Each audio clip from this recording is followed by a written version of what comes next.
Taiwan authorities say island's first regulated stablecoin will debut next year. Regulators have not decided whether the token will be tied to the Taiwan dollar or the US dollar, a choice that will determine how deeply it tests the island's currency controls. Taiwan could see its first locally issued stablecoin go live in the second half of 2026, though regulators have not yet decided on the currency the token will be tied to.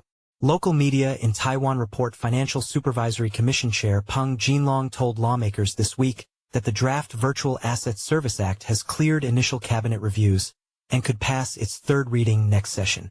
Regulations specific to stablecoins would follow within 6 months, putting the earliest possible launch in late 2026. The legislation does not restrict issuers to banks, although the FSC and Taiwan's central bank have agreed that financial institutions will lead issuance in the initial stage. Peng said, "What remains unclear is the currency backing.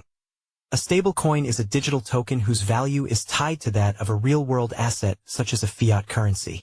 Peng said the stablecoin could be pegged to the US dollar or the Taiwan dollar, depending on market demand, but no decision has been made. A US dollar-backed coin would bypass the thorniest issue in Taiwan's financial system: the strict limits on exporting the Taiwan currency offshore.